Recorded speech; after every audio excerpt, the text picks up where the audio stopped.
Hello and welcome to the. What are we? Where are we? Where are we right now? Where are we? You know what? Who I are keep we? I Who keep am going to say falafel. That's the problem. I keep going to say falafel, but we're not falafel anymore. And you know what? Sal was in my head this time because I'm thinking to myself, I got to come in hot. I got to come in aggressive. I feel better. I'm starting. Just be a man, for God's I'm on the sakes. mend.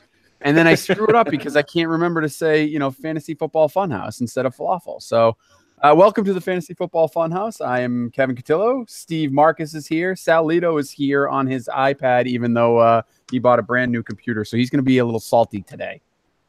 No, it's funny because when you weren't on, Kevin, when you were on your hiatus, I said to Steve, I'm very proud of him and I. We both have managed to not say Falafel House. And I put bets in that I would be the first one to say it, but I didn't actually say it. I just you froze like a deer. I froze. I did. I froze a little bit. I did froze a little bit. You know what? I'm gonna rebound because we have a great show tonight. This is gonna be a very fun episode. I think all three of us have been looking forward to it for a long time because it is draft season. Draft season is upon us, Steve. That's right. I've got a draft as soon as this podcast ends, maybe even during the end of this podcast, depending on how far we go into here. Yeah, it is upon us. I've got drafts all weekend coming up next week. We've, of course, got the falafel draft on Labor Day, the evening of Labor Day. So not Kevin. I will. He's going to be there. I will draft for falafel. There's no question about that. I will probably be at the event at some point. I just might be a little late. Might have to do the first couple of rounds remotely because I do have my home league. I think we're in our 12th year now of my home league. So and as we talked about, home leagues they're the bread and butter of fantasy football. It's what keeps us coming back. So I can't miss that. Steve, you're playing against the Little Sisters of the Poor that live in your community again this year? Now listen, that's not nice. Is that politically correct? League that I absolutely dominated and crushed last year. But yes, I actually will be in that league again. We're having a live draft at our community clubhouse this year. So that's going to be a lot of fun. I've got 2 live drafts this year. Normally, I just do it as a recluse in the comfort of my own home. But I am going to venture out into the big bad world and draft live so I can smack everybody down in person. So I'm the old one of the show, but you drafted a community center. I mean, that just sounds that sounds brutal. It's got it's got a full bar, not an open bar. But I will say full bar, and I saw your prize from last year, and it was fantastic. So that prize didn't look good. I can't bash anything that gives away a prize like that. How much of that prize is left? Anything? Oh, are you kidding me? That was polished off during the Super Bowl, my friend. Polished off. It was $150 worth of distributed priced beer. That's right. I remember you talking about your Super Bowl hangover. So yeah, that was a quality prize. I look forward to winning it yet again.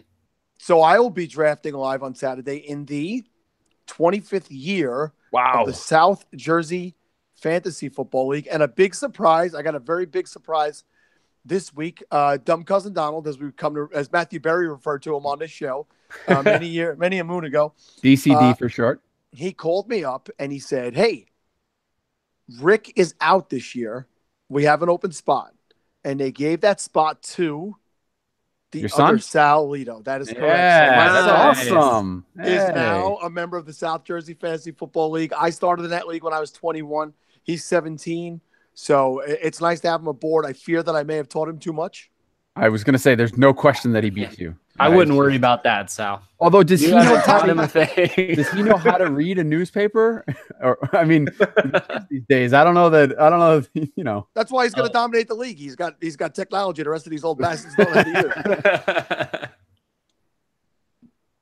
That's awesome, Sal. It's great to see that kind of tradition with fantasy football being carried on, and hopefully you'll get some more young blood in that league as you guys continue, and maybe it'll be a generational type league. It's funny to think about fantasy football where it's come, and that there could be now like second and third generations of leagues that are going to be starting up this year. So that's really good. And sort of touching on that, you put up our first article in the fantasyfootballfunhouse.com arena. It's the first article we published on the new website. Make sure you go check it out, fantasyfootballfunhouse.com, and you can look for Sal's article. And you got a little sentimental, a little touchy. I get like that from time to time, right? And I always appreciate when Kevin puts together an agenda. And so after intro, he puts Sal's obligatory chance to talk about himself, which, I mean, it's hysterical because I got to say, I know I ramble on and talk about myself. I do these things, but hey, I like me. So, I was at work the other day doing some painting, and I saw Matthew put out a quick video on Instagram just thanking everybody, all the things that people had said about him writing his last love-hate column. And, it made me think. He seemed very touched in the video. He seemed very genuine, which Matthew is. We've dealt with him multiple times. He's been on the show. And I just thought back to that article, and I thought back to all the years that I read it. I thought back to my life and fantasy football, and how it's intertwined in my life. And, you could go read the article. It's pinned to the top of my Twitter, and Matthew gave it a little quote tweet today, which absolutely blew it up. I mean, I've gotten tremendous amount of follows and a tremendous amount of people responding to me, all wonderful people. I thanked every individual person. And yeah, it's just been a 25-year journey through fantasy football for me, a 20-year journey of following Matthew Berry, crazy enough. And the fact that he helped us three find each other and come together on that app, as crazy as that seems, to start Falafel, to start the league, the podcast, the website, everything that we do, and to give us an opportunity, and me specifically an opportunity, to start to somewhat live that dream that I first had an idea of 20 years ago. So I meant to just write a quick response on Twitter to him, and it turned out to about 1,200 words. And I just decided to put an article form. And thank you, Kevin, for editing that beautifully. Always makes me sound very coherent. And I have to say Steve, myself, there were typos. It's all good. Those were probably in there already, and he just missed them. I was just saying, not a bad thing. I think personally, I think it was written well. So if I think that, it's got to be good.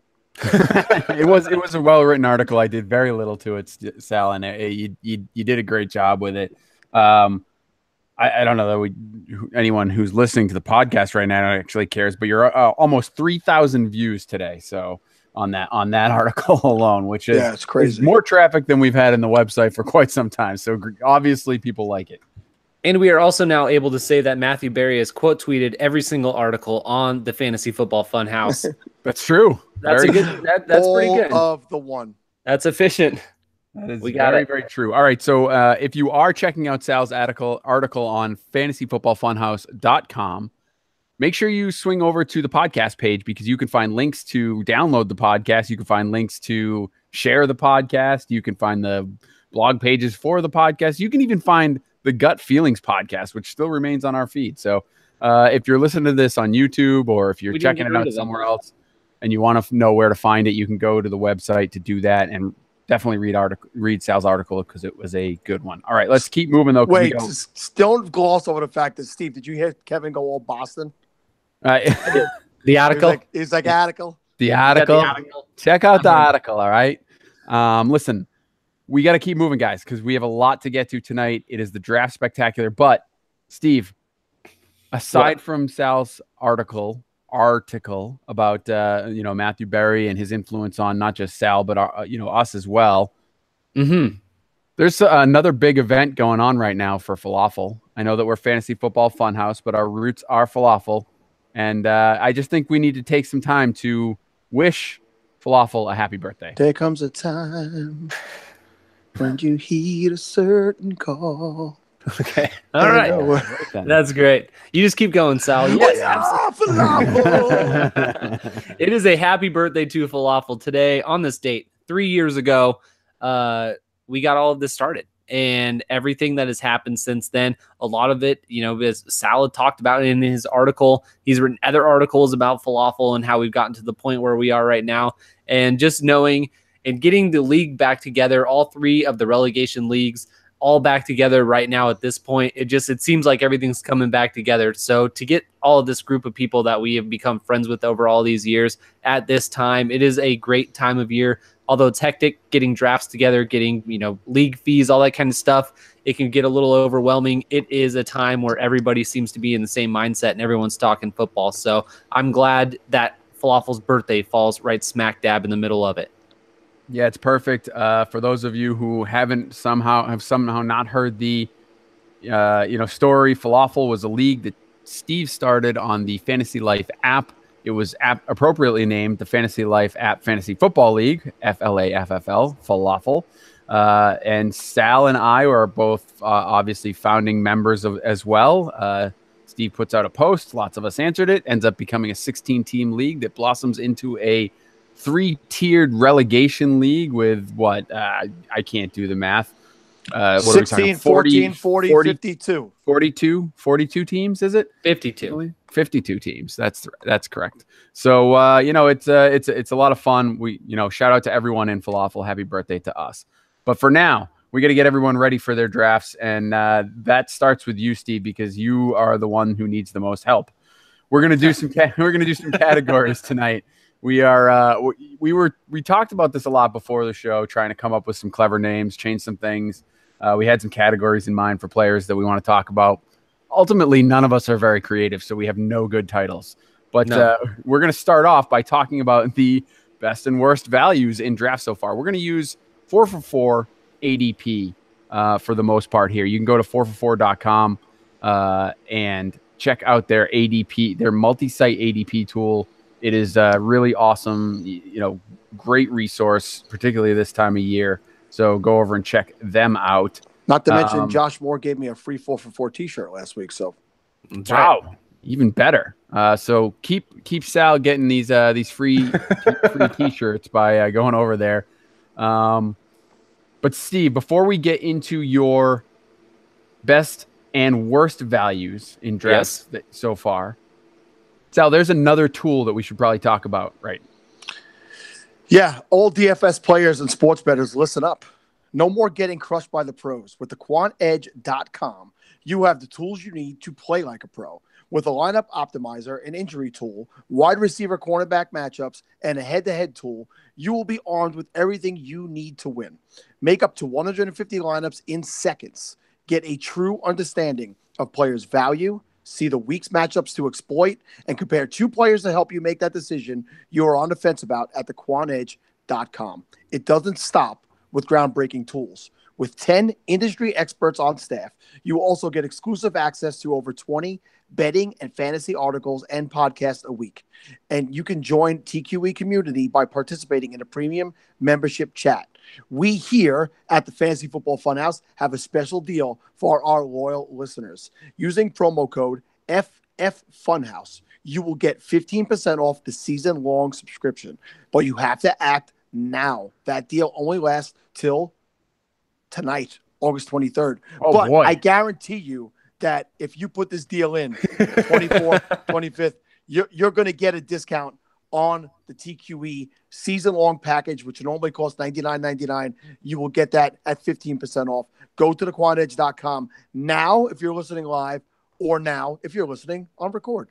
And remember, if Sal guarantees it, that means Steve will cover the difference if you don't. So just keep that in mind. We said that regularly. Steve's ready to throw money down for you. So, all right, Steve, we're going to start off with you. Best and worst values in drafts so far. What do we got? Best value. This should come as no surprise to anybody who has ever listened to this podcast ever. The best value of the draft has got to be Jamal Williams. It has to be. The starting running back for the Green Bay Packers. He is going 9.03 in the 12th round, 99th overall as RB37. He is a starting running back. I know everybody is worried about Aaron Jones. They're worried about Ty Montgomery. 2 guys that have shown us that, one, they cannot ever stay on the field. And when they do, they only do it for a short amount of time. And then they're back out on the field, or they're back off the field. They continuously get injured. Aaron Jones dealing with a suspension right now. Jamal Williams has gotten a ton of praise from the coaching staff. He is a well-rounded player. He was the RB8 overall over the second half of last season. He is going to make a huge leap this year. I am so happy that Jamal Williams is so cheap, because that means I get to own him everywhere this year. Pretty swell looking too, that kid. Yeah, not bad. He's not bad. Oh, that's weird. That took a weird direction. I did not expect that. So Steve, my question to you is this, because look, I've been touting Ty Montgomery, throughout the majority of the offseason because his value's been lower than the other three. I can't find, seems to find Aaron Jones right now to see where he's going. Sal told me that he dropped below Ty Montgomery, but I think my point still remains. I'm taking the guy that I can get the cheapest in this offense because I think they're all going to be used. I don't necessarily think they will. I think Ty Montgomery will find ways to get on the field, whether as a third down back role, maybe sometimes, they run him as a slot receiver. But I don't think that he is going to take work away from Jamal Williams to a point where he's not able to easily overcome his value where you're taking him in the draft. Who are you taking in the 9th round that's got more upside than someone like a starting running back for a very good offense in the NFL?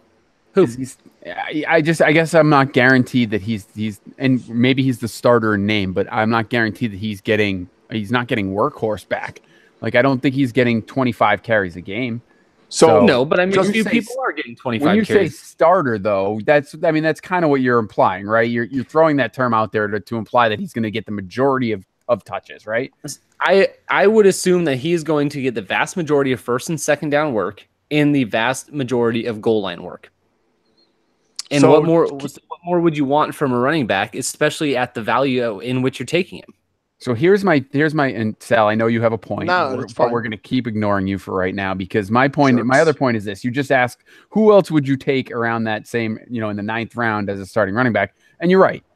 There aren't many, but there are a lot of wide receivers in that general range that I really like. And on a lot of my teams, I've already taken a good number of running backs by the 9th round. So I'm looking at those cheaper wide receivers. So that's the only other caveat. Well, yeah, I mean, you as being the proponent of John Brown and Tyler Lockett and Dante Moncrief, you are allowed to wait till the 16th round to start drafting all your wide receivers.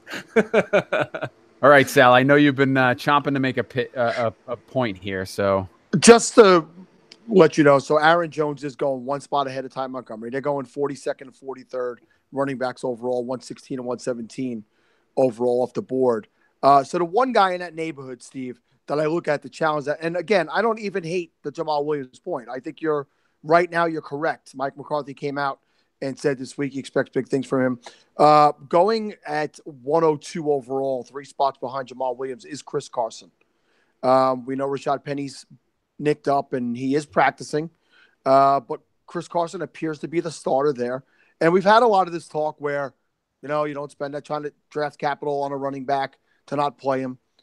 But between him and Ronald Jones and some of the other rookie running backs who are falling behind a little bit, I think me personally, I would probably take Chris Carson ahead of him, but that's my personal preference. I can't see arguing with you about the Jamal Williams point. Good. All right. So do we want to go with the rest of the rest of the best, or do you want to stay there? The rest of the best. And also I don't think we can take 7 minutes on every player. We might have to move these along. So, which is not good because Sal's next and that never goes quickly. So I'll be as quick as possible. Who's your best? So I remember back in 1995, I have Jarvis Landry down as my best. So Jarvis Landry is going at the 10th pick in the 4th round of 12-team drafts. Number 46 overall, wide receiver number 20. And the reason I say he's a great value there is because Jarvis Landry finished 4th overall last year, 13th overall in 2016. 11th overall in 2015. The guy has been a top 15 wide receiver, top 13 wide receiver 3 years in a row in PPR, yet he's going as the 20th wide receiver this year.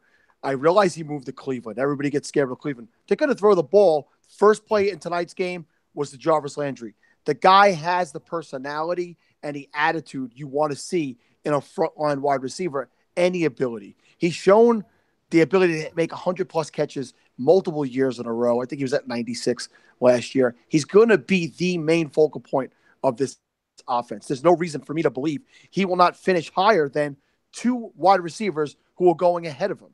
And that's Amari Cooper, who was going as the 16th wide receiver overall. Amari Cooper has finished 35th, 16th, and 21st in the last 3 years.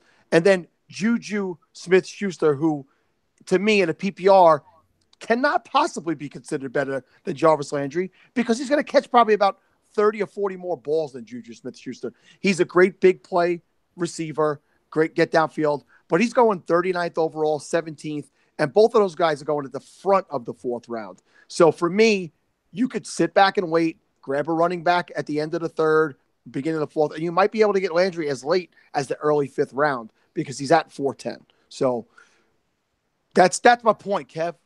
I like it. I actually don't. I like Jarvis Landry, like we've talked about already. I draft wide running backs early, so Landry's a great guy that you can get at that range. That's going to solidify your roster if you already have a couple of running backs on there. So I like the call there. I'm not going to argue with it. I am glad that you brought it up because it sort of helps me illustrate my point on my guy, which is Corey Davis going in, a couple of rounds after that towards the end of the 6th round at 6.10 or 70th overall. This is amazing to me because, look, I get it. He only played 11 games last year. He's, only had 375 yards. He didn't score a touchdown. We know that the Tennessee offense runs the ball a lot, or at least they ran the ball a lot last year. We can expect that with Dion Lewis and Derrick Henry, they're probably going to run the ball a decent amount again this year. But we're talking about a guy that was drafted 5th overall that has had a tremendous training camps by all accounts and has incredible talent on an offense that should expect to throw a little more than they did last year, that has a broken down Rashard Matthew who may or may not be ready to start the season. Looks like he's getting closer to health, but we have Delaney Walker, who's basically the Walking Dead, and I'm not sure who else is even catching passes on this offense. So, look, I do. Who? We'll get to him. Okay, okay. My point is he got 65 targets last year. I have a pretty good idea that I'm gonna say he's gonna double that.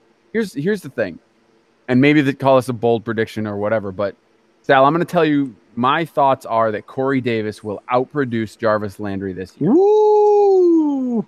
And that's a Dante Moncrief 8th overall type bold prediction. You haven't done one of those in a few years. You can get him 2 rounds later. Put it on the floor, Steve. Put it on the floor. 2 rounds later. Corey Davis will outproduce Jarvis Landry this year.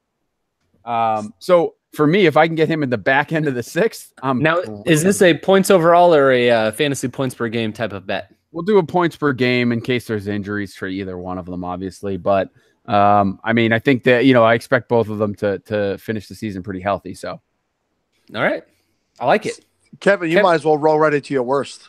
All right, so let's get right to the worst then. Jerick McKinnon is my worst, and look, I don't hate the player. I know that this is actually late for what we've seen of him before. I mean, we talked dynasty most of the offseason, and in startup drafts, McKinnon was going even earlier than this. He's at the 2.12 right now, so 24th overall.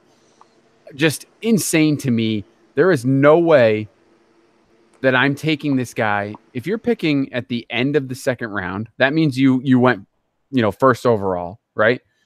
You probably took Gurley or Bell or DJ or whoever you like at that number 1 spot. And DJ. Now you're coming back and you're going to take your 2nd running back at Jerick McKinnon, who's not a bad 2nd running back, but think about what that's going to do to your wide receiver core. And I think you can get better guys there. We don't know what kind of production you're going to get out of McKinnon. There's guys like LaShawn McCoy and Joe Mixon and, guys and now other you guys. Hate Joe. You don't like Joe Mixon. I'm not a Joe Mixon guy. I will say that you hate him. Would you take him in above Jerick McKinnon? No. At the end of the 2nd round? My feelings on Mixon. He just won't be on my roster. I wouldn't take him at all. All right. So all right, fair enough. But I think the value is the same, right? I guess it's similar, except that if you can get him later, I think then obviously Mixon's a better value. I don't see these guys producing as he's the running back 13, right? is what he is. And I don't think he's going to be the running back 13. I'll put it that way. I think he's much more in line with the running back 20 than he might, at best. So at best. I've been in agreement with that all off season that McKinnon was going too high. He was originally going, towards the top of the second round, but even the back of the second round is too much for me. It's not a guy I want there. It's not a guy that's got a proven track record of success as a lead guy and carrying the load. So I'd be much happier with some other guys you can get in that area. I agree, Kevin. Plus Jeremy McNichols. I mean, we've seen it. Well, watch out. This took a turn really, really for the worst. All right, Sal, who's your worst? A guy I mentioned before, I was talking about the rookie running backs that have fallen behind, Ronald Jones. It's been about a week or so since we've heard that Payton Barber is going to be the starting running back in this offense, and he is still going in the 6th round, 72nd overall, and RB number 29 overall. Listen, he's not the guy. He's not the guy right now. Payton Barber was given the start last week and looked very good. Some people might say that Charles Sims was put on the IR today and get excited, but that means good things for Jaquiz Rogers, not for Ronald Jones. So it's not a guy I want to spend. I just don't want to be grabbing a guy in that position, which is flex area, who I don't feel is going to have an opening to touches. I'd rather go with Tarik Cohen in a PPR league that's going, it's the 33rd overall running back in the 8th round, a full round and 3 picks later after Ronald Jones. So for me, it's very easy to take a player like Tarik Cohen over him. Yeah, I can't disagree with that at all. There's no reason why Ronald Jones at this point, with everything that's come out, should be going higher than Jamal Williams. No point at all. Right? Oh, Jamal Williams. That's Am I right? Yeah. No, that's not even. Yeah, you're right. You're definitely right. Jamal Williams, right. Chris Carson, all of them. Yeah, both of those guys. All right. So my worst, I go back to the Green Bay Packers. My worst value that I've seen so far it's Jimmy Graham. He is going right now in the back end of the 4th round, 4.11. So 12-team leagues, 47th overall as the tight end number 4. Throw away everything that, he's coming back from the injury a year removed. Obviously, he played all year for Seattle last year. He did well there in terms of his touchdown production, but Green Bay they've never been a team that has targeted the tight end position well. They might not have a ton of red zone targets, and so Jimmy Graham might be able to step up into a role there. But to invest a 4th round pick on a tight end that is in he's first year on the team, he's in a new system, new chemistry, all that kind of stuff, all the baggage that comes along with that. I just don't understand how you can invest that type of draft capital into someone like that. You're basically baking in all the upside with where you're getting him. And I would not want to put that type of investment into a Jimmy Graham, not at that spot, going way too high. We were saying the same thing when Evan Ingram was going at this spot, and I would rather have Evan Ingram over Jimmy Graham this year, and I still wouldn't be taking him at this spot. So the fact that Jimmy Graham has gotten this high in the draft board is it's kind of amazing to me. I don't understand it.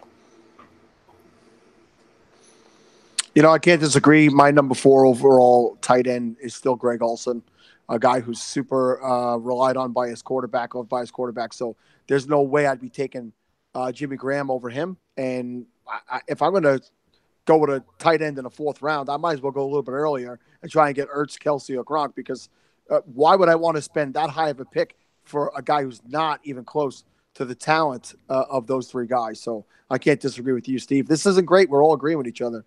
Yeah, it's certainly not ideal. We're gonna have to work on that. Ertz going at 309, right? So, why would you take? Why? Oh man, that's terrible. Jimmy Graham in the 4th. I agree with you there.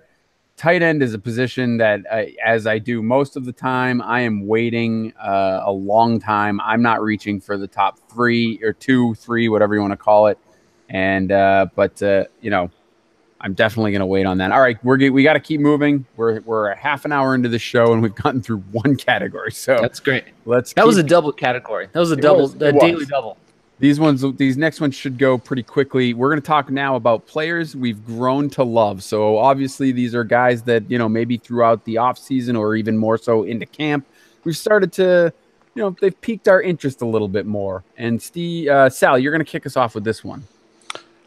Yeah, Kevin, before I actually get into that, I'd like to mention that if you are joining us tonight or you're downloading this for the first time because you can't find us with that Matthew Berry article, do us a favor and check out gridironexperts.com, where you can also find this show. Every single episode is also available on their feed. And if you want to give, a little bit of love to them and download the show from there, they'd greatly appreciate it. We'd greatly appreciate it. It's a great site with tons of great articles, a lot of great writers, and they also have a swag store as well. So check out Gridiron Experts and all the fun stuff we have there. So, yeah, a guy who I've grown to love, speaking of tight ends, we all know that I'm the tight end guy. Mm-hmm. A guy I've come to love over the last few weeks is David Njoku. David Njoku is going in the 9th round. It's 7th pick in the 9th round, 103rd overall, tight end 11. I made this proclamation on the last week's episode that he will finish with more points, total points, than Evan Ingram. And Evan Ingram is going as the 6th overall tight end in the 5th round. So almost exactly 4 rounds later, you can get a guy who came into the league with a little bit higher upside, I think, last year. Just a little bit. They were both in that group of 3 tight ends from last year. And you're going to say to me, well, Evan Ingram got 115 targets last year. Yeah, he did. But Odell Beckham? That's not Odell Beckham. Wow. Odell Beckham Jr. Nice. He was not there. Saquon Barkley, he was not there. This is going to be a much different offense this year. And while I think Evan Ingram is an excellent tight end and a guy I would take later in the draft, I'm just not going to get him later in the draft. So I want to take another guy who, to me, is a freakish athlete. He appears to be the second in line for targets right now in Cleveland. We documented last week about all the guys who are having issues there. And you could see he was in on the first drive of this game. He caught the second pass of the game. He's going to be a guy I feel is heavily used and heavily counted on in the red zone. So for me, David Njoku, guy I've come to love over the last few weeks. I like the take. I think that Njoku is definitely a guy that I'd be targeting, especially given the how late you can get him. I don't know that he's going to outproduce Evan Ingram. I like your points there. I think it'll be pretty close. I'm just not 100% all in on the Cleveland Brown offense as the way everyone else is evident by the fact that I think Corey Davis will outscore Jarvis Landry. But so I think Ingram and Njoku are a toss-up. But if you're telling me that I can get the similar production for a guy going that much later, then yeah, give me that all day long. My guy that I've grown to love is Tarik Cohen. I was not a huge Tarik Cohen guy last year. I mean, obviously he had a few games where he was, outstanding, kind of dwindled towards the end of the season, but still finished with, 370 rushing yards and a couple of touchdowns and 350 receiving yards and a touchdown. So overall, not a bad season. What I like about him this year is that while we may hear that Jordan Howard is working on his pass catching ability and improving a little bit, he's not. We know what Jordan Howard is. I don't know, Kevin's been at practice. Jordan Howard is a running back that is going to stick to the ground. So, he may catch a few passes, but we know that he's not going to be super, super active in the passing game. I think that Cohen is a guy that will see a lot of different looks. He will be lined up in a lot of different areas in the formation. And I think that you can see the targets going up from last year. I don't know that he's going to get much more in the rushing game. He had 87 carries last year, so maybe that kicks up a little bit. Maybe he gets a few extra carries if they're in some better game scripts and they have the ability to run a little bit more. Maybe he sees a little bit of an uptick there. But where he really is going to see more, he had 71 targets last year. I can see him challenging for 90 to 100 targets this year because I think they're going to throw the ball a little bit. And I like Allen Robinson, and obviously everyone's darling is Anthony Miller right now, and I like Anthony Miller, but he is still a rookie. I'm not a huge Burton guy. I'm a little further down on Burton than most, and I think Cohen is going to be a pivotal part of that offense because I think they're going to want to utilize his versatility. So I can see Cohen getting more targets and a few extra runs this year, which make him great value when you're talking about a running back that you can take in the 8th round, 86th overall, the 33rd running back coming off the board. And I think he's a flex play every week. Hey, and arrows up if you're in return yardage leagues, because the guy does play special teams. Steve, I don't know if that was your point. I apologize, but absolutely. It was not. So thanks for adding some more to the conversation there, Sal. I will just say his ADP alone shows the shift from dynasty to redraft, because Tarik Cohen is not lasting until the 8th round in any type of dynasty leagues right now. He is much more of a hot commodity than that. So knowing that you can get a guy as electric as he is, we all remember what he was able to do on the field last year. Jordan Howard is not going anywhere, but I don't think Tarik Cohen is going anywhere either. I think you can rely on the same type of production, even a little bit more, like Kevin said, based on the coaching changes that they've made. I think that he definitely has a little more room for upside as well. So getting a guy like that with that type of upside in the 8th round is something that I definitely agree with. You're taking all upside. So, and that's kind of what I feel like I'm taking as well with my player that I've grown to love, and that's Lamar Miller.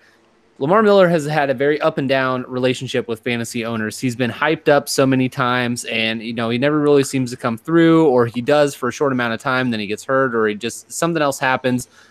Last year, when we saw Lamar Miller on the field with Deshaun Watson, we saw what that offense could potentially look like. And if we have him on the field for all 16 games this year, meaning Deshaun Watson, we have an idea of what they might be able to do. And Lamar Miller could have a role, a very heavy volume role for that running back job in Houston. We don't know when Dante Foreman is coming back. He's coming back from an Achilles tear, which is a tough injury for running backs to come back from. So he has definitely got a lot of space. Doesn't have someone breathing down his neck, and you're being able to get him in the 5th round. And if you look in the 5th round of 12-team leagues right now, there seems to be a lot of guys in there that could have a ton of upside. So even if you don't like Lamar Miller, check out this type of ADP. Look at the guys that are going there when you're building your team, when you're getting into your drafts, because there's a lot of different guys in that area that you could add. But Lamar Miller seems to be the guy on the offense that has the most overall upside based on all the skill position players and everything that they can put together. So he's somebody that I have definitely grown a liking to as the drafts have gone on this year. Yeah, and we're in the middle of the Sleeper Wire Pro-Am draft right now, and just today it was the 4th round, and I needed a little of assistance from you two guys, and I threw 2 wide receivers and a running back name out there to you, and it was Jay Ajayi, who's going 1 running back spot ahead of Lamar Miller in ADP right now. And when you guys saw that Miller was available, both of you said you'd prefer Miller over him, and I was happy to do that, and I like it, Steve. For some reason, when I see the names Kenyon Drake, Jay Ajayi, and Lamar Miller, it feels so Dolphin-y. But none of them really get me super excited. But, I think Lamar Miller has a lot of promise with his pass-catching ability in that offense. Yeah, again, I mean, the value is there, right? So Steve's, talking about a guy that's 50th overall, and you've probably taken a couple of wide receivers on your team, and you have a good base already. So if he's your running back too, I think you're gonna be really happy with him for the season. So I like that take, Steve. We're gonna move along, and I'm gonna start us off with players that we like that we don't think others like as much. So these are guys that are probably, maybe you don't like them at all, and we're going to try and change your mind, or maybe you're going to be able to get them later in your draft because other players don't like them very much. My guy is Mike Williams. I get it. Mike Williams had a terrible year last year. He was hurt. He had like 11 receptions overall, but he went 2 spots after Corey Davis in the draft. He's a very talented wide receiver who didn't really get much of a chance because of his injuries and because, frankly, the Chargers season itself wasn't very good last year. So, but this is a guy who's in an offense with a quarterback who loves to throw the ball. He's a tall, big-bodied wide receiver, 6'4", 220 pounds, again, with an offense that has no tight ends to speak of. Steve, do you know who the tight ends are in L.A.? Virgil Green. Yeah. Oh. Virgil Green. Yeah. I remember him. Exactly. There are no tight ends. So they need someone to step up in the red zone. And Mike Williams is one of his biggest strengths is the red zone. I think that he's going to be a big target for, Phillip Rivers. And on top of that, Keenan Allen, while, call it fluky, say injuries, whatever you want to say, He clearly has not been the picture of health throughout his career. There's always that is so rude. That is so rude. There's always a chance with Keenan Allen that that things don't go his way. I hate to predict injuries for guys, but it is a concern. How many 16-game seasons in a row does he have to play for him to shed that moniker? All of them, literally all of them. Okay. All right. So how about just 2 in a row? We'll take 2. Yeah, that would be good. And so, and the other guy that you could get is in the offense, Tyrell Williams, right? Who had some talent, has flashed a little bit. I get it.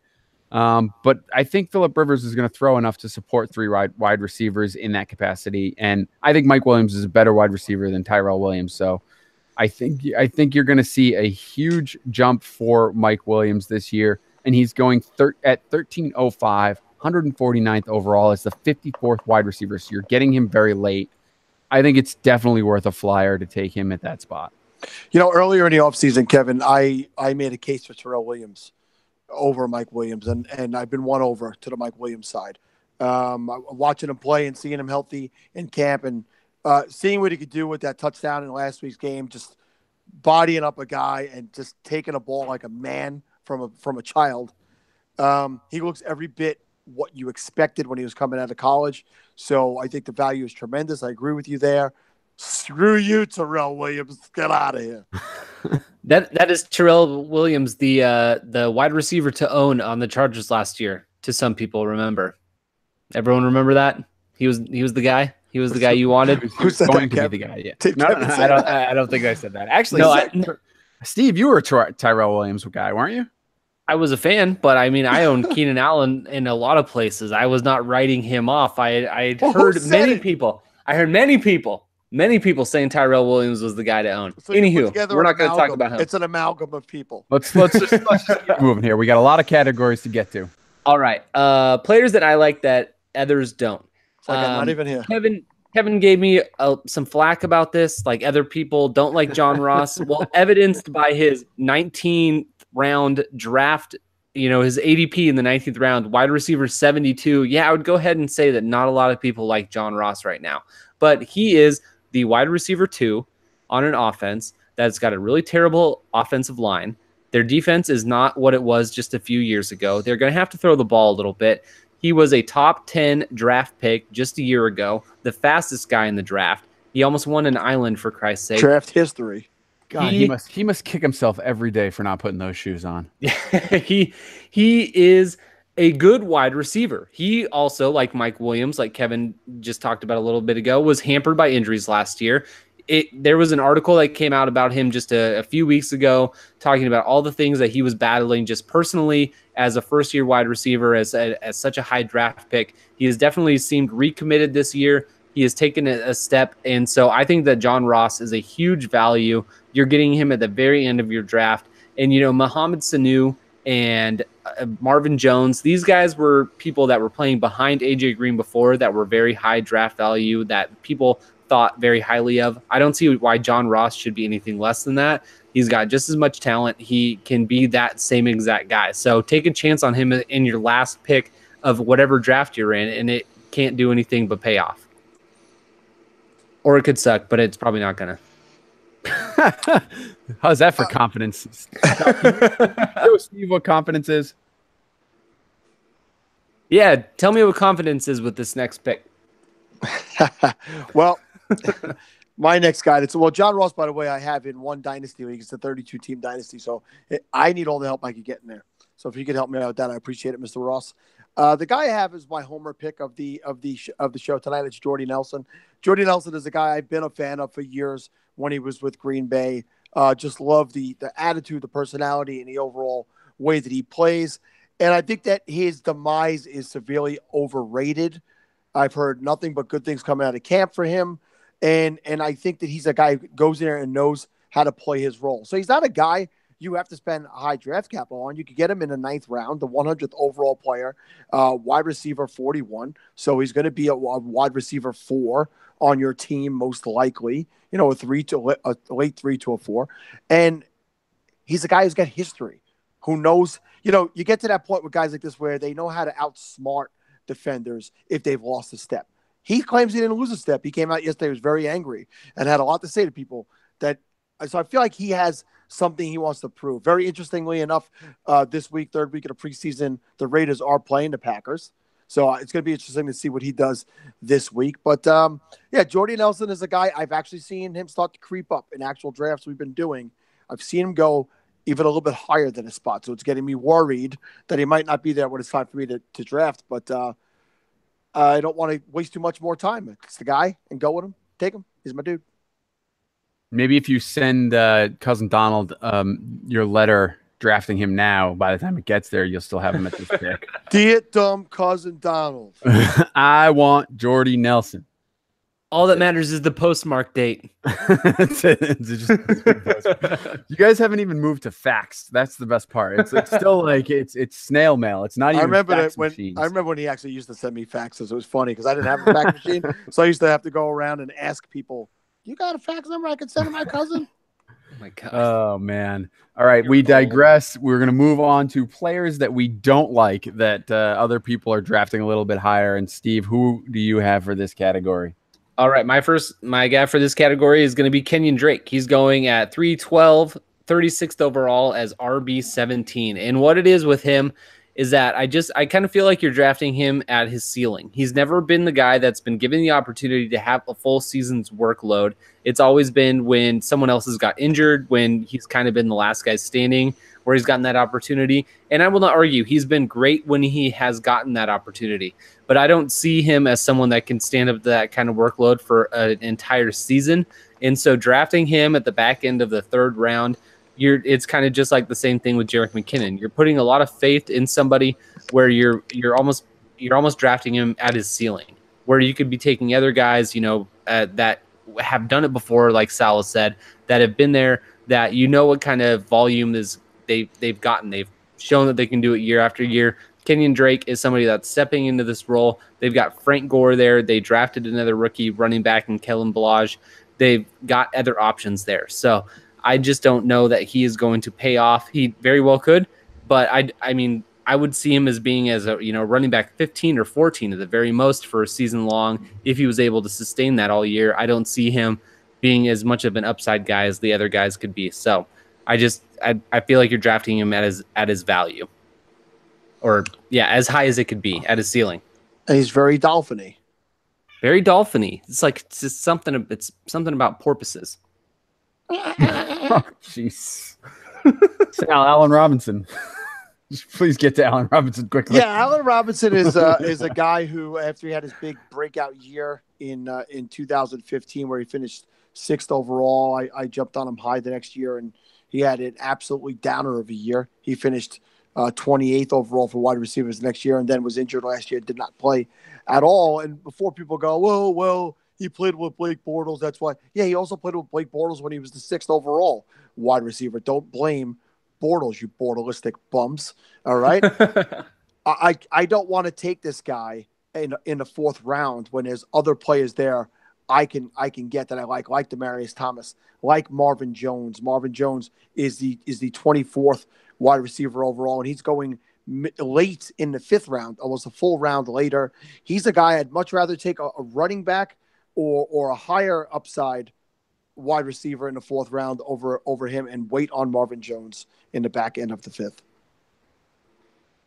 I would disagree with you here. I like Allen Robinson this year. I do. I think that in the 4th round, in some cases, I've been taking him as my 4th or as my first wide receiver, and to get a guy with that kind of ceiling, in my opinion, he may end up, little less than Demaryius Thomas. I love Demaryius Thomas, by the way, but I think that he's got a higher ceiling than most of the guys are going to get in that range. That's my thing with it. You may be right. He may end up lower, but I think he's got a better ceiling than those guys. Chris Hogan or Allen Robinson? Allen Robinson. I think I'd lean Hogan myself personally. I like Hogan a lot. I mean, I think he's severely undervalued right now. I mean, he's the 2nd pick in the 6th round. Hogan, yeah. A round and change later.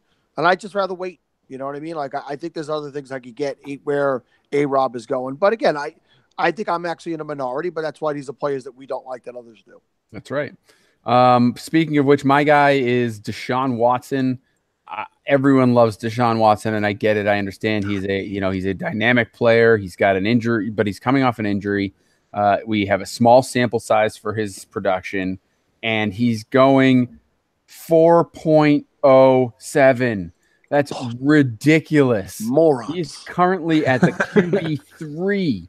QB3. That's too high.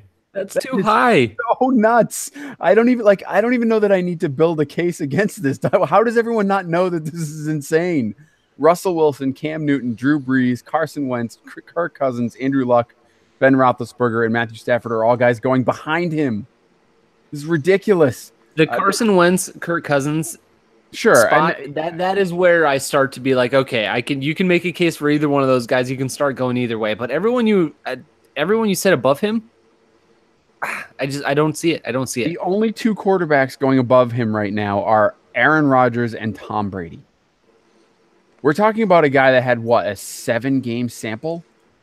It's nuts. I get it. The rushing ability. I get it. He has one of the top 3 wide receivers in the game right now. I understand that, but it's just nuts to me. I'm not taking a quarterback in the 4th round in general, and I'm certainly not reaching for a guy that's coming off a major knee injury. So that's it there. That's all I'm going to say about Deshaun Watson. We can move That's on all I've got to say about that. Players we are avoiding altogether. And Sal, I know you're first on this list, but I'm going to start off because Steve kind of jumped in on my list as well. He didn't pay attention to the rules.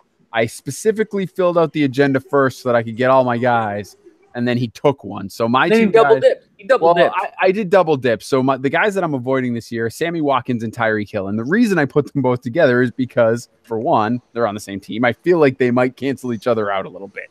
That's kind of my point there. And you're talking about getting Sammy Watkins in the 7th round, Tarik Cohen in the 3rd. So I don't want to spend those prices on either of them because I think, either of them could be the guy. The other one could be the guy. I don't think week to week you're going to know which one it is, but you're going to stick these guys, both of them, in your starting lineups, and you're going to have weeks where they get you very little because the other guy's going to go off. So I just don't like these guys together. Steve, why were you so down on Hill as opposed to Sammy, or was it the pair? I was more down on Tarik Cohen just based on where he was going overall. You've got T.Y. Hilton going just around behind him, or just a spot behind him, I'm sorry. And he is somebody that is the obvious number 1 wide receiver on his team. Sammy Watkins has wide receiver 1 talent. So these guys, like you said, it's not like, oh, this guy's the obvious number 1 and this guy's the number 2 because, they came from different schools. They're different in different tiers or anything like that. Sammy Watkins is a wide receiver 1 talent. So Tarik Cohen is more, just like most of my picks have been for this podcast, is more of a value base. I think there are more guys around him that are more established, have a better path to volume. Tarik Cohen has been talked about a lot, that his red zone value is very low. You're banking on Deshaun Jackson type production with the deep ball, him breaking free, which he's got the talent to do that, but banking on that type of thing from week to week fantasy production is not something that's necessarily going to win you a lot of games. But instead of just reiterating Tarik Cohen for me, I want to ask you, Kevin, what does that mean for you in terms of Patrick Mahomes? If you are down on both of these guys, you don't like both of them together, does that mean you're not a fan of Patrick Mahomes? Or are you saying that there's enough to go around, it's just going to be spread between these two so much that you're not going to be able to pinpoint which one to start each week? Each one is going to burn you at some point. Yeah, I mean, I'll tell you, for one, it's more about the fact that I think they're going to cancel each other out, particularly Sammy Watkins and Tarik Cohen. But you're also talking about, Sal's boy Travis Kelce in the mix there, who's gonna eat, and Kareem Hunt and other guy Spencer Ware, who I think is gonna catch some passes. There's a lot of Spencer Ware. I think he's gonna catch some passes this year. You watch. But I'm sorry, anybody watching live, did you just see Sal doing a Shaq style Gold Bond commercial shoulder waggle? Yeah. But yeah, so I think the offense will be productive. I don't know who it's going to be week to week, so that makes me nervous. But with Mahomes, I think he'll be a serviceable quarterback. I don't love the 10th round draft pick. That might be a little early for me. There's probably a couple of guys I would take after him. Mariota, for example, Alex Smith, Derek Carr. These are guys that I feel a little more, even Eli Manning, because we're talking redraft, I feel a little more comfortable with than I do Mahomes, just because I've never seen Mahomes. I don't know what he's going to give me. So I'm on Mahomes this year, and I think that obviously I'm banking on the high upside, right? There's obviously a possibility he crash and burns. It scares the hell out of me how much I always end up liking the Kansas City players and teams, seeing as I'm a Raider fan, because I do like Kelsey. I've been the Spencer Ware guy in the past. I liked Hunt coming out of college last year, was disappointed. He landed in KC. I've never, ever, ever liked Sammy Watkins. I've been the guy in this show who has come out against Sammy Watkins over and over and over again. Yet I find myself taking him at that value so much this year. Like Steve pointed out, he has wide receiver one upside. I know that you're basically saying Kevin the cancel out factor, and I think that's it's a real possibility. The likelihood of them having big games in the same week probably doesn't exist that often. Very rare that that's going to happen, but I do think there's room for both wide receivers. Tyreek Hill has looked real good in practice, so.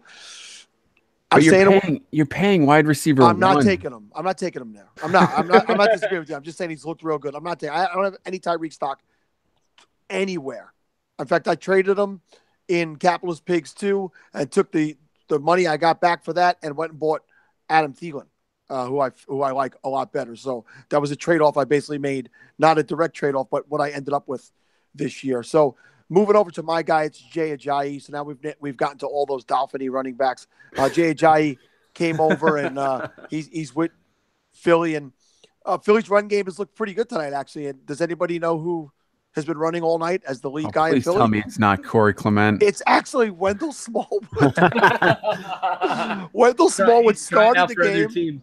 He started the game, and it's because Ajayi's not playing, and Corey Clement is also not playing. I don't know the reasons why, if it's just because they don't want to risk anything. But it's an overcrowded backfield in Philadelphia. Add in Darren Sproles to those three guys. Add in some other guys. They have a lot of weapons. They have two tight ends that they're both using in this preseason game tonight. I just think there's a lot of people there, a lot of mouths to feed, and it's just not a guy I've ever really been that warm to. So at the fourth round, eighth pick, 44th overall, running back 20, there are other guys in that neighborhood I would much rather have, like Lamar Miller. All right. And I certainly don't disagree with you on that. I do find myself taking Ajayi in certain places, but for the most part, it's because he's fallen below this point. I don't know that I'm taking him in the fourth unless I'm really desperate for a running back at that point. But all right, so let's get to it. The final category we have tonight, and I think it's one of the most fun ones out there. It's who's the guy that you are overdrafting because you have to get him. Sal, I'll start off because I really am taking this opportunity to say I hate you for doing this ahead of me in a draft that we are currently in right now. It made me very angry. John Brown is a guy that I obviously have touted for a long time and that I am taking ahead of his ADP in just about every draft I've been in. Sal went above and beyond to take him in this one. I forget what round you took him in, but he's currently going in the 18th round in most drafts. There isn't even 18 rounds in this draft. It's only a 14-round draft. So, I don't know. I don't know how early you took him, but I think we were in the 10th round, maybe. I'm looking it up right now. I'm opening up that draft. All right. So yeah, I think it might have been the 10th. Anyway, John Brown in the 18th round is an absolute steal in my opinion. He is tearing up camp. Joe Flacco loves to throw the ball deep. He's the perfect type of receiver for Joe Flacco.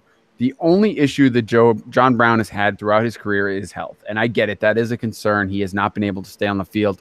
However, if you're getting him in the 18th round or the 16th round or the 15th round, 14th round, whenever you decide you want to reach for him, which I'm doing, I think you can take that risk because you already have a good base of players on your roster. He's the exact type of guy that could end up as a wide receiver 2, wide receiver 3 throughout the rest of the season if he stays healthy. So he's my guy. I I did put 2 on this list. I'll just throw it out there, but I won't really give you too much analysis. Jamison Crowder is another guy that I'm reaching for because I love the connection. I love the fit with Alex Smith. And Crowder's a guy I've loved in the past. Crowder.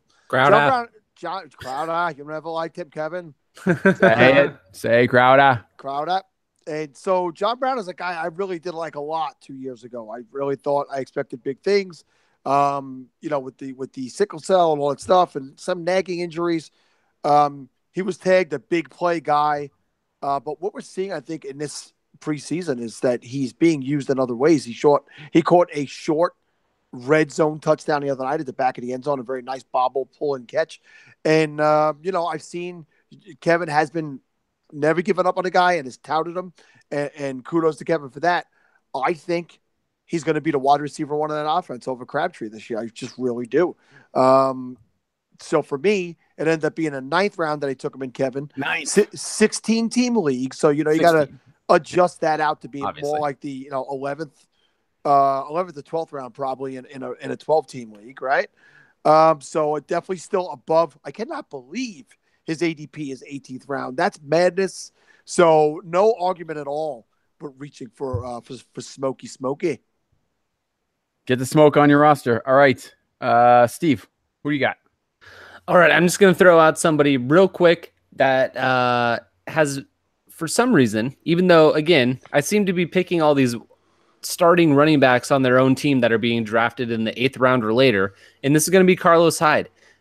He is going 8.10 overall in 12-team leagues, 94th overall, and as running back 35. He is the starting running backs for the Cleveland Browns, a team that has got a really good offensive line. They've got a new quarterback that is mobile that helped LaShawn McCoy achieve some pretty hefty rushing totals as well. And even Kevin, who gave me flack for drafting him in this very same 16-team league that we were talking about right now, gave me flack for drafting him as my RB2, said at the beginning of this podcast, wow, Carlos Hyde is eating right now.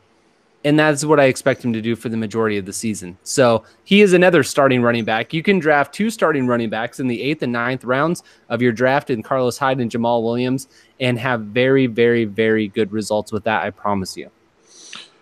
He is getting a lot of the touches in the game tonight. Nick Chubb only 1 touch in the first half. It did go for 21 yards. So Chubb has looked good on his carries, but definitely not getting the amount of touches that Carlos Hyde is getting. So at least for the early part of the season, how I look at Carlos Hyde, Steve? Draft him. Hopefully starts off good. Trade him. Yes, I would agree with that. I would agree with that wholeheartedly. It's a great point. All right, so rounding out the show and the category for me is Taiwan or Taywan Taylor, however you want to say it. And a lot of the good reasons Kevin gave for Corey Davis at the top of the show. I think Corey Davis will have a good year as well. I think both of these young second-year wide receivers are going to be big factors in that offense. Richard does not worry me. I know he got the new contract, but there's a lot of the way that contract was written out, they could essentially get rid of him. It won't cost them a lot of money. And it's very simple. He's not being drafted. He's not even on the ADP for at 4for4.com right now. And they go up to 21 rounds. So here's a guy you could take in the absolute last round of your drafts. If you're in some stupid league that has kickers and defenses, you could take him behind the kickers and the defenses. Going into last week or in the middle of last week, he had gotten the most snaps out of any wide receiver in training camp. He had gotten the most targets. He was on the field the most. It's just you've seen a burst that he turned on for that touchdown last week. He, to me, Kevin, gets me excited the way Tyler Lockett gets you excited. I think he has that type of big play, game-breaking ability. I don't know that he's going to be better than Corey Davis, but I think he's going to be a very good wide receiver. And here's a pro tip for you, Sal. In those leagues where you have kickers and defenses where your draft doesn't require you to fill every position, take Taywan Taylor instead of a kicker and instead of a defense and draft yourself the extra player. And then as you get through training camp and as you're working through, when you need to start one, you can go figure out who you need to drop. And it just gives you the ability to make that choice later. So do that if that's your league settings. But we do also recommend you get rid of the kickers and defenses altogether. So, all right, Steve, that's it for us. We are way behind on time. So you can wrap us up with your final thought. All right. Thank you all for listening to this draft spectacular for the Fantasy Football Funhouse. You can find us on Twitter at FF Funhouse. You can find us at FF or fantasyfootballfunhouse.com. You can find us on Facebook and Instagram. You can check out all the social media sites that you would want to out there, and you will find the Fantasy Football Funhouse there. And that's all. Sal. I just want to remind you to head over to thequantedge.com and use the code FFFunhouse to get 15% off all the amazing game-breaking tools that they have there, the exclusive podcast to members only, and the great writing that you get from 10 fantasy experts.